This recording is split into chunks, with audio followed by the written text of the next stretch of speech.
और आज की इस प्रेस वार्ता को मुख्य रूप से अध्यक्ष हिमाचल प्रदेश कांग्रेस कमेटी आदरणीय श्रीमती प्रतिभा सिंह जी और सीएलपी के नेता आदरणीय मुकेश अग्निहोत्री जी संबोधित करेंगे। और आज की इस प्रेस वार्ता में हमारे साथ उपस्थित हैं हमारे ऑब्जर्वर तरुण कुमार जी और हमारी सबसे वरिष्ठ सहयोगी 6 बार की विधायक श्रीमती आशा कुमारी जी, हमारे वरिष्ठ सहयोगी चंबा से हमारे साथी ठाकुर सिंह भरमौरी जी और आदरणीय हमारे चंद्र कुमार जी और अमित भरमौरी जो अभी हाल ही में सेक्रेटरी से स्पोक्स पर्सन बने हैं और हमारे जिला कांग्रेस कमेटी के अध्यक्ष और हमारे बहुत ही आदरणीय जो है पूर्व विधायक चुनाव से श्री सुरेंद्र भारद्वाज जी। अब मैं जो है आग्रह करूंगा आदरणीय अध्यक्ष महोदय जी से कि वो जो है इस प्रेस वार्ता में अपनी बात रखें और उसके बाद मुकेश अग्निहोत्री जी, और अगर आपको जो ये बोलेंगे उससे मुतल्लिक कोई प्रश्न पूछना होगा तो ये जवाब दे देंगे, नहीं तो बीच में हम इंटरव्यून कर लेंगे। धन्यवाद, थैंक यू वेरी मच। सुनिए, आप लोग जो भी क्वेश्चन पूछना चाहते हैं डायरेक्ट पूछें। पहले तो आप बताएं जो आज हुआ इसमें क्या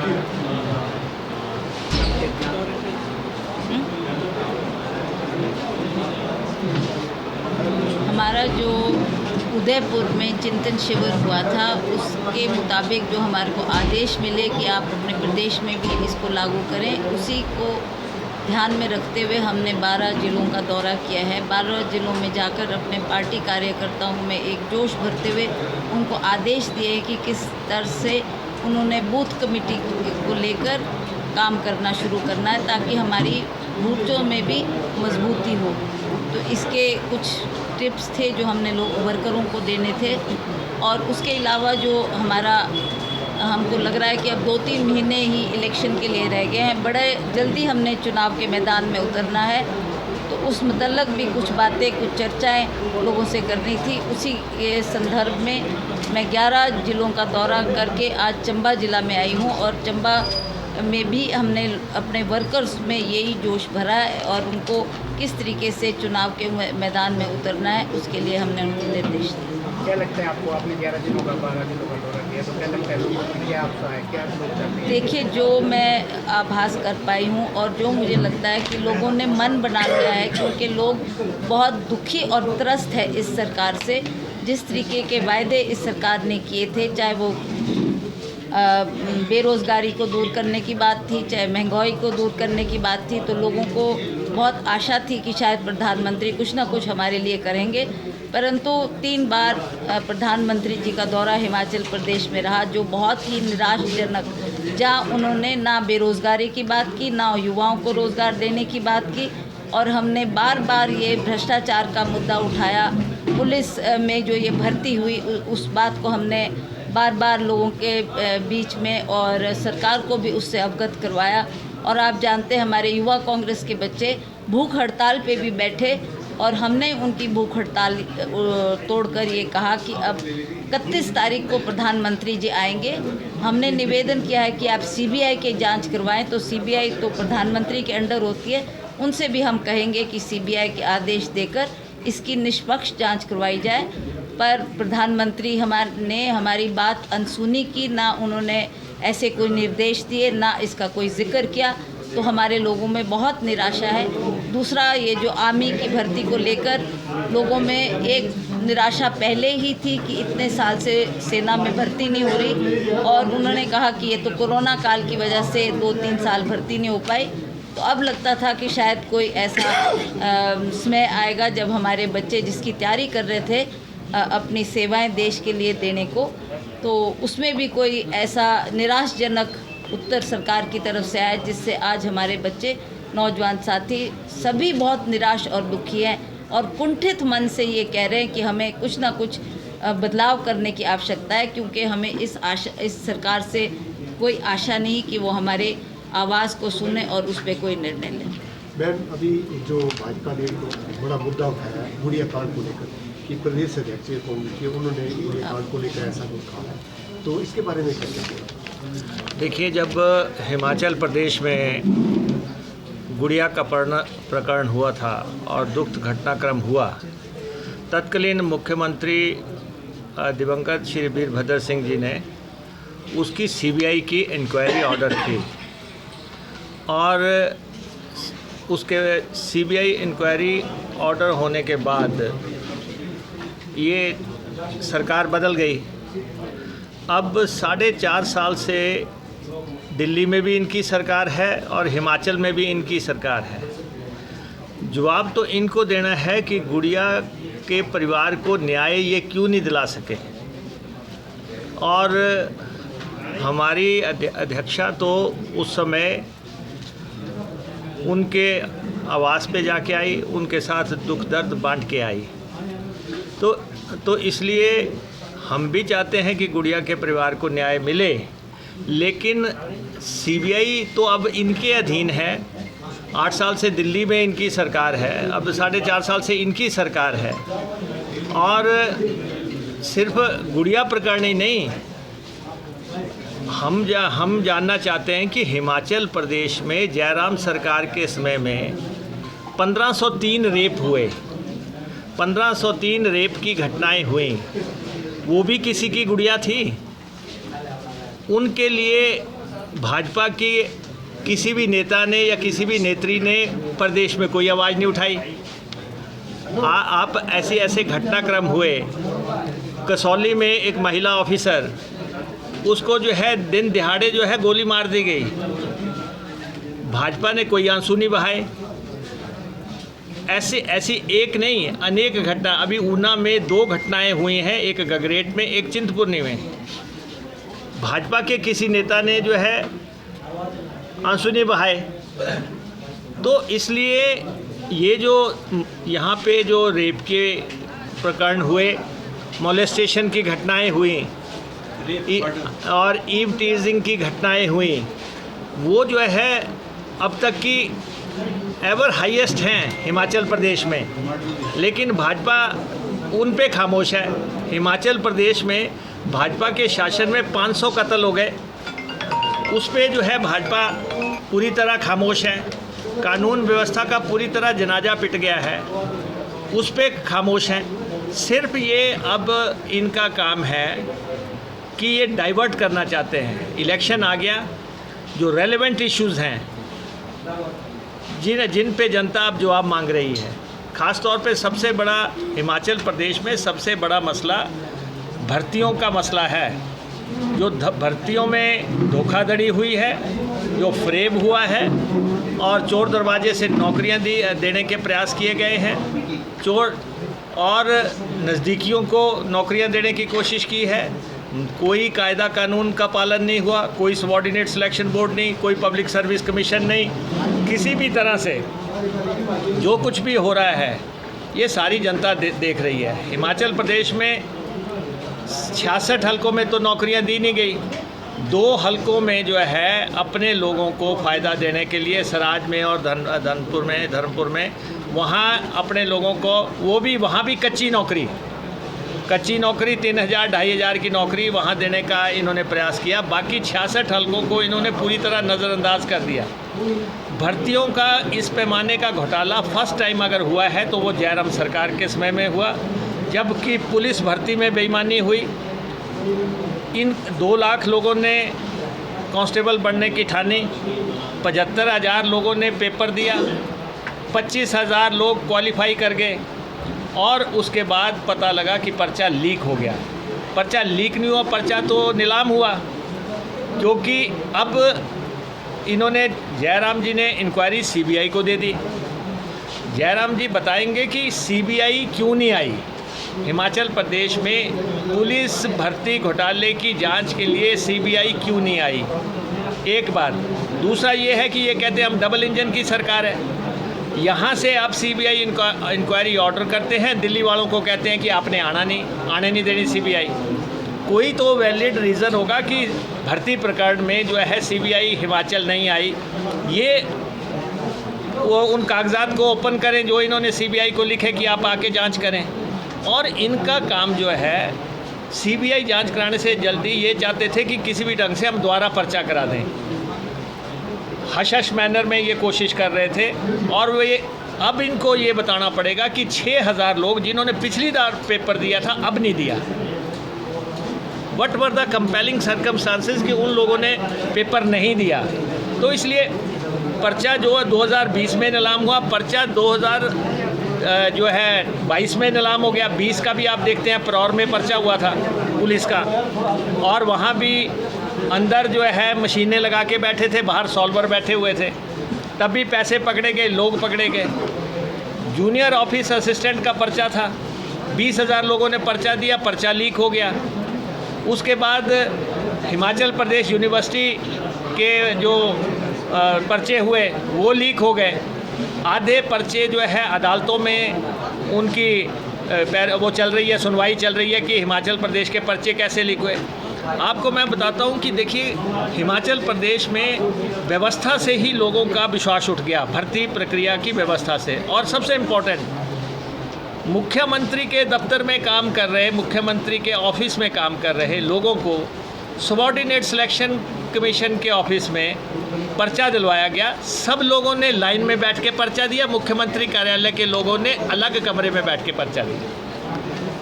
ये क्या व्यवस्थाएं हैं? क्या उनको ऐसा अधिकार है? किस कानून के तहत उनको ये अधिकार मिला कि वो लोग जो है अलग कमरे में बैठ के पर्चा कोई दे रहा है?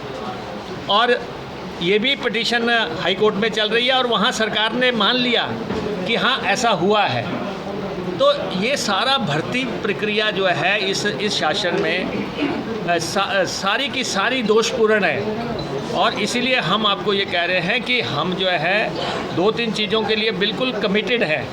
एक तो ये कि भर्ती की प्रक्रिया का पूरा सेटअप बदल देंगे और भर्ती जो है मेरिट पे होगी, भर्ती पात्र की होगी और जितनी मैक्सिमम हो सकती होगी वो हम करेंगे।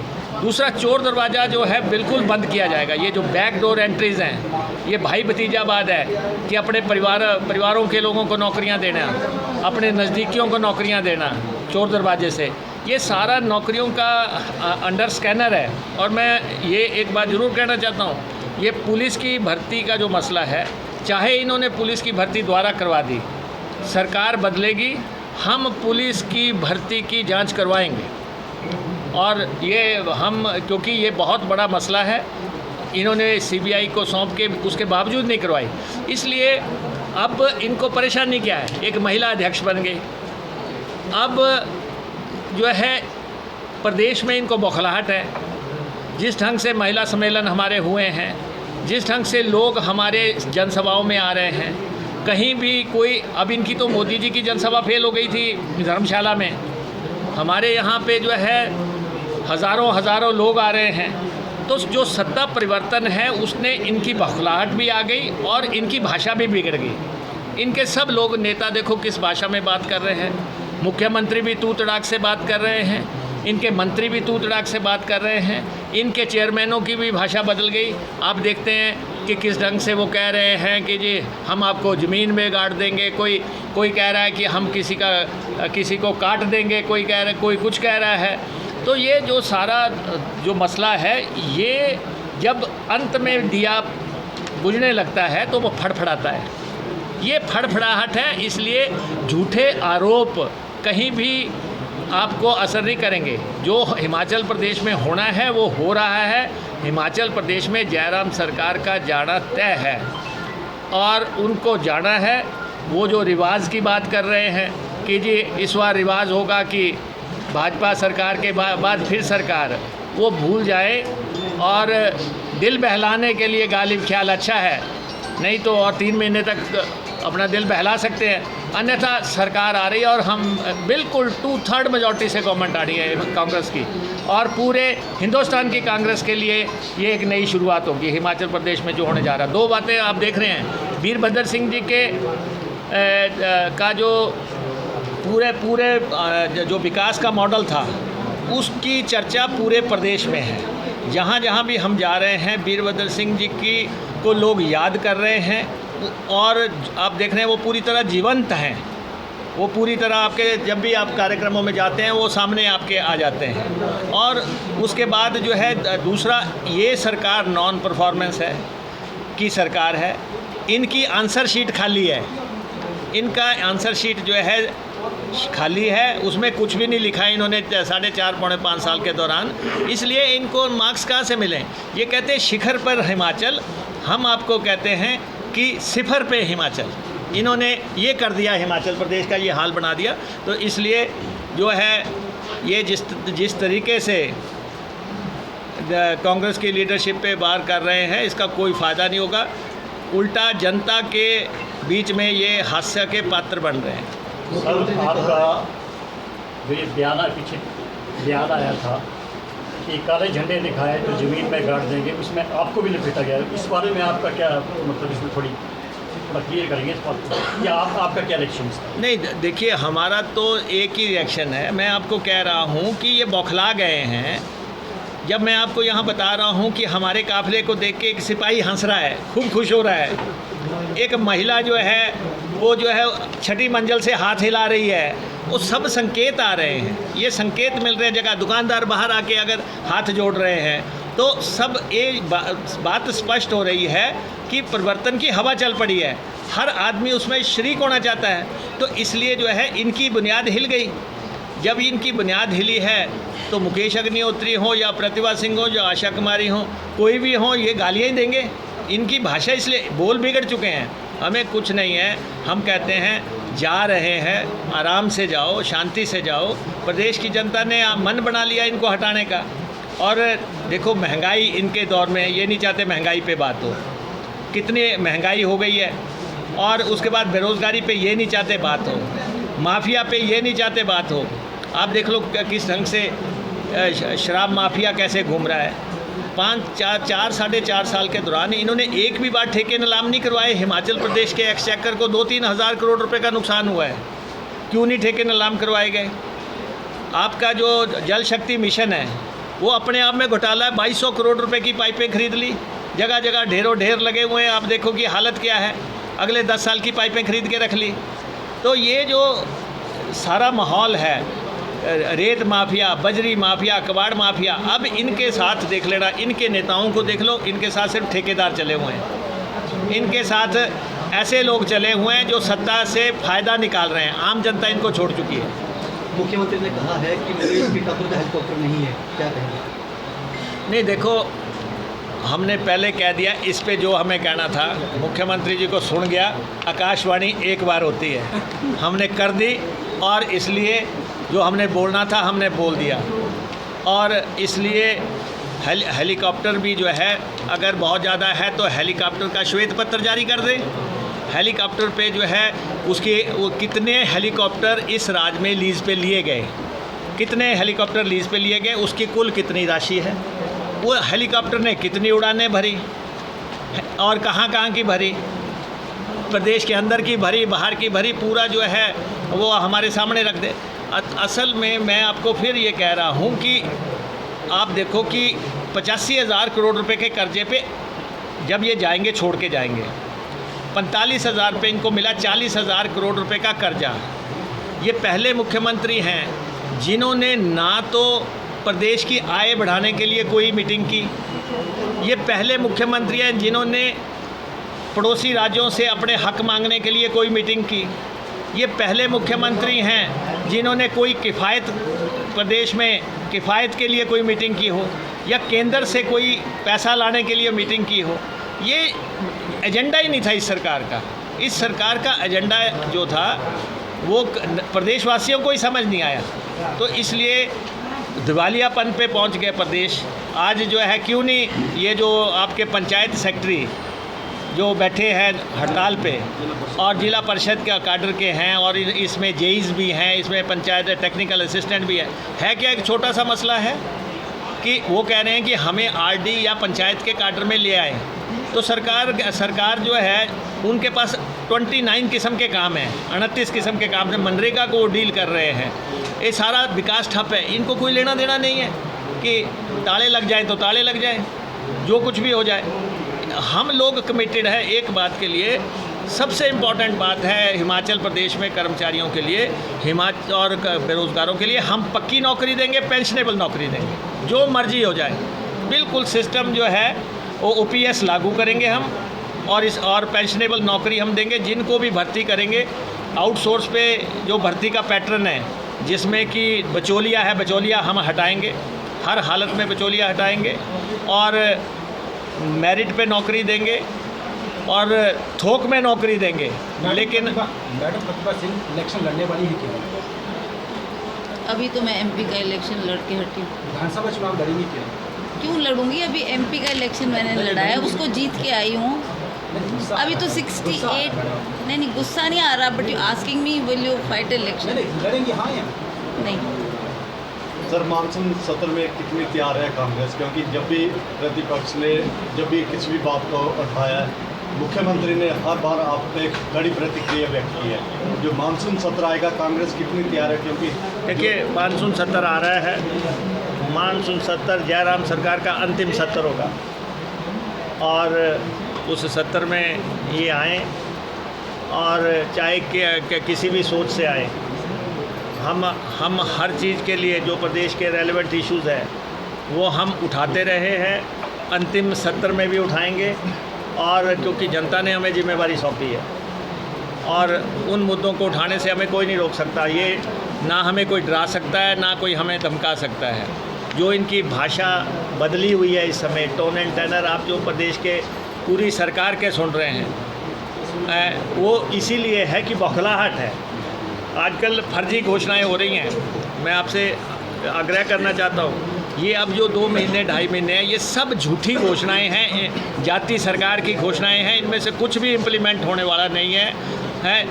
मैंने इनको कहा कि अगर आपने कोई काम करना है, शिमला के रिज मैदान पे, वो शिमला के वहाँ पे एक टॉयलेट टूटा हुआ है 3-4 महीने से, लोगों को बड़ी परेशानी है, उसको बनवा सकते हो तो 3 महीने में बनवा दो।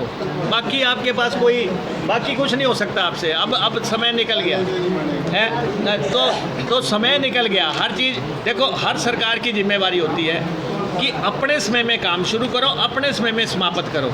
अब कर रहे हैं घोषणाएं कि हम ये कर देंगे, फलां कर देंगे। सर, 50% आधी आबादी का किराया माफ़, और उसमें भी